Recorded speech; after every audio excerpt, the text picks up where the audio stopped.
You have to first understand, because if you want to understand what is the role of Ayurveda in holistic health management, so there are two parts of it. What is holistic health? First of all, we should understand what is holistic health. And then we understand what is Ayurveda and how they are related, right? So holistic health, generally, if you ask people, they say that holistic health means health at physical, mental, emotional and spiritual level, right? Or maybe health in body, mind and soul, a very simple definition. Now, what is the role of Ayurveda in this? Of course, Ayurveda plays a very big role in this, because Ayurveda also is a knowledge about body, mind, senses and soul. The word Ayurveda is made up of two words, Veda, which means knowledge, Ayur, which means body, senses, mind and soul. So Ayurveda actually is the science of holistic health management. So it's not a question of role.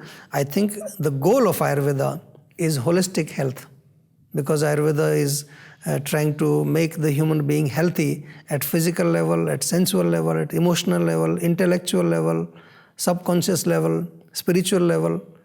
So I don't imagine holistic health without Ayurveda.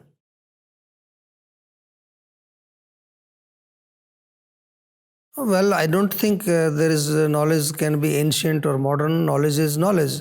All you have to see how to apply this in a particular frame of time. So knowledge from Ayurveda is just a set of information about human beings, principles. What we need to do is that we have to see that in the modern age, we are living in a very different age. When Ayurveda was practiced, or when it was developed in India, that was thousands of years ago, more than 5,000, 10,000 years ago. That time, the lifestyle and the world was very different. Today, the world is different. Of course, the human beings are same. They have a body, they have mind, they have senses, they have soul. It's not that human beings don't have bodies anymore, or they don't have mind. So the system is still the same. Time is different.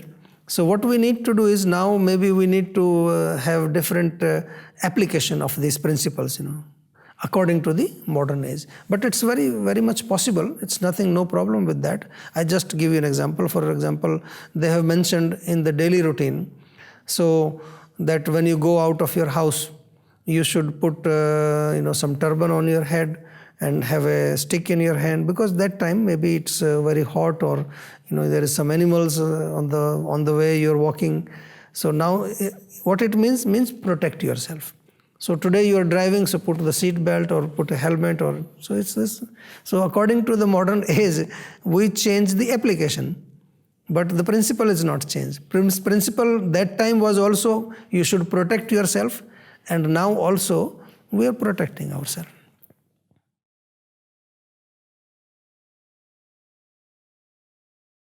Prevention is a very big thing, of course, because why should we wait for having a disease, So holistic health itself, we're talking about that we have to be in a balance. We have to stay in a, what we say, the best of our physical energy, mental energy.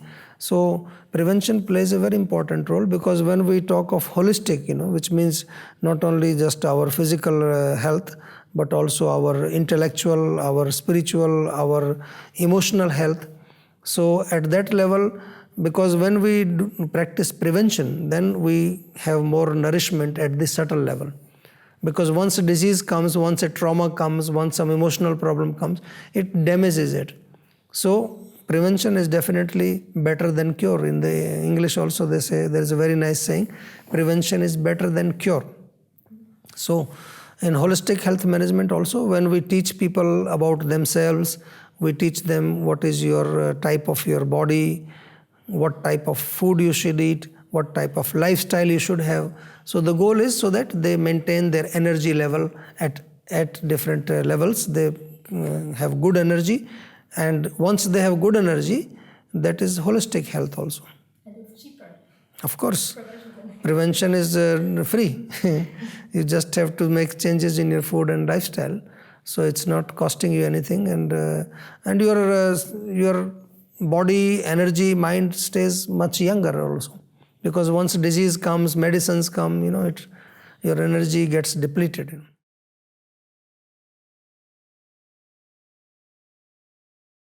Oh, of course, diet is the biggest cause of diseases, also mentioned in Ayurveda thousands of years ago. They have mentioned that food is that which keeps me alive, So they say food is life.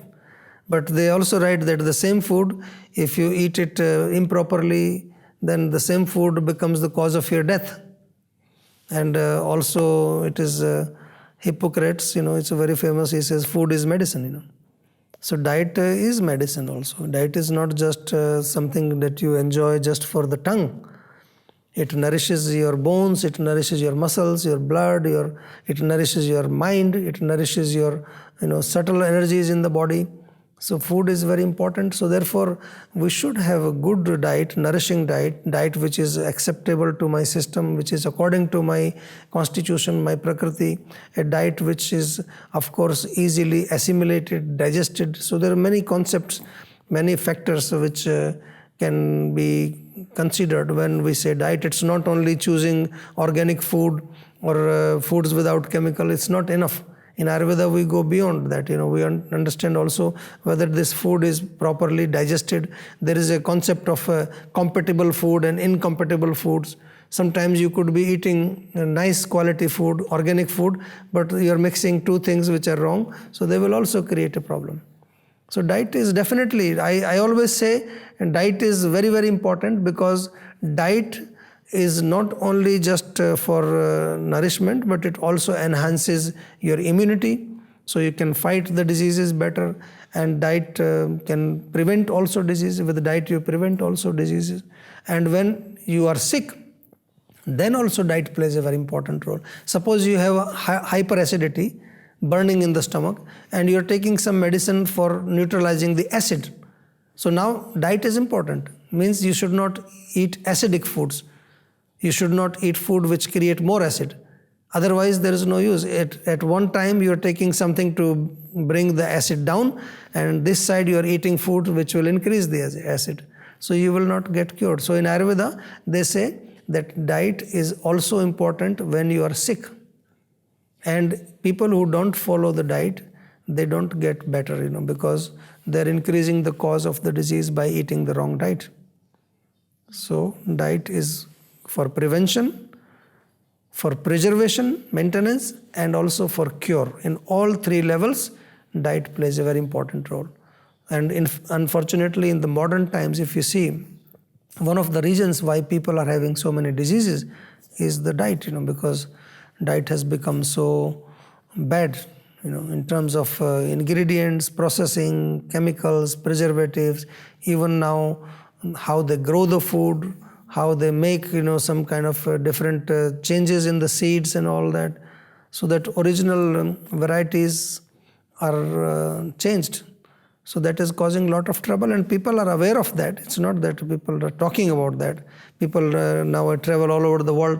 People talk of genetically modified foods. People talk of junk food and all these processed food, and they say it's not good. So in the modern age, this is very, very unfortunate. I will say that we have so much of the food which is not really good for health.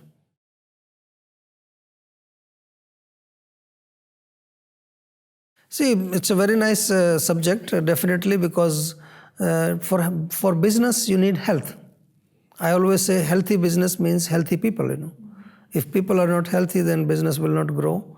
So therefore, in Ayurveda we say that for everyone health is important, but especially these days I see that business people are very, very stressed, and due to stress they have then wrong food, wrong lifestyle, and then more problems. So it is important for people who are in business to always maintain a life which is balanced, physical and mental. Stress should be also managed. So I think Ayurveda plays a great role in that also, as Ayurveda talks about, stress also, mind also. So it will be not only work, I think it will be very successful, because I am working already on such programs. In other countries also I work. So it's quite effective.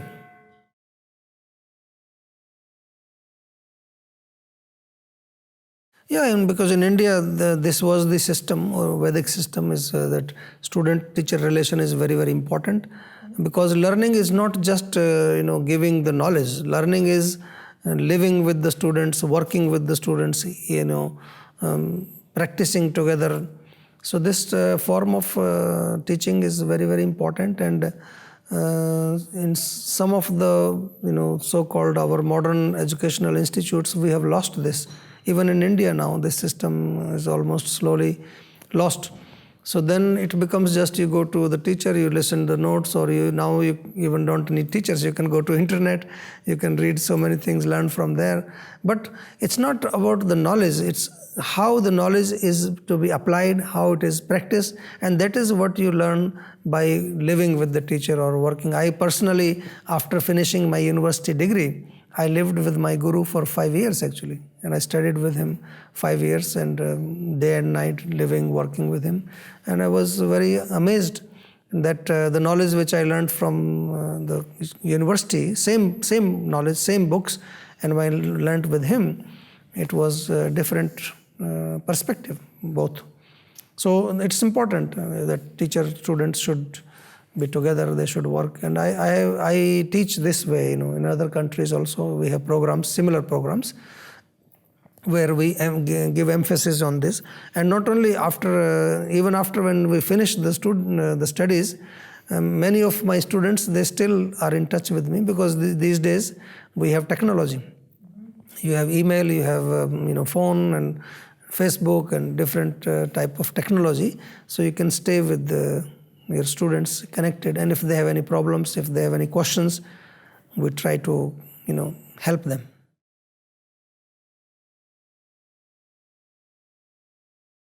Yeah, the thing is, first of all, we have to understand that Ayurveda is a knowledge for human beings, right? So it doesn't matter you're a human being in India or in Europe or in America, human beings everywhere are same. Of course, we may have problems of different types. In some country, the problems are more emotional, somewhere it's more physical. So, according to the problems, we have to create the programs. Like you said that for business people, for, the stress is a big problem. So, okay, now if in Europe we think that stress is a big problem, so we create a program for stress from Ayurveda, of course. So, important is what is the problem and where is the problem. So then once we know the problem, then we create a program. Of course, it's not good, or it won't be very effective if I start to teach Ayurveda completely from Indian perspective. Okay, I speak as if I am speaking to Indian people. So then I start speaking, okay, every day in the morning you should wake up and, eat this food and that food which doesn't exist here, So then it's, so then you have to see the local, what is locally available, and of course how you can adapt this with the Ayurvedic principles. But it's very effective, there's no problem. I haven't faced, I'm teaching for more than 20 years now, about 40, 50 countries I teach, and people are changing, they are feeling very good. We see what is locally available, what kind of foods are available, what kind of herbs are available, and we apply the Ayurvedic principles to the local things, and they practice it. Well, there is as I said, there are two parts of Ayurveda. One is the maintenance part, the diet, lifestyle part, or the mind part, or the emotional part, or the spiritual part. For that you don't need medicines, right? For that you need to adjust your food, lifestyle and things according to your prakriti, according to your nature. For the mind, something which keeps the mind more relaxed, happy, sattvic food we say. So that is one part. When it comes to medicine, of course, so the medicines you can't find them here. So medicines you can get from India. Like Western medicine, for example, what you call modern medicine. So we don't say, okay, modern medicine don't work in India because it is developed in the West.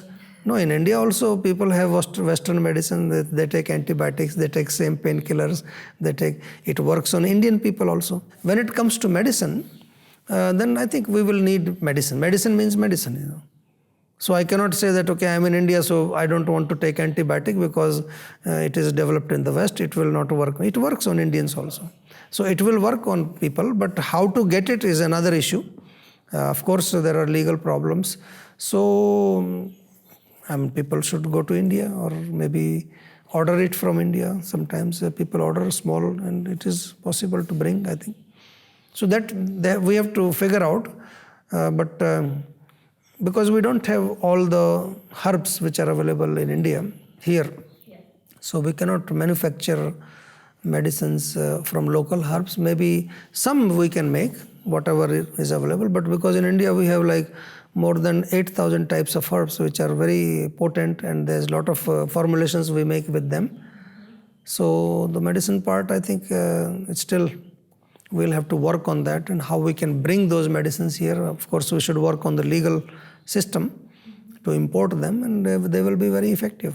If the governments also, they feel that Ayurveda can help our citizens can become more healthy with these medicines, so I'm sure they will allow, probably.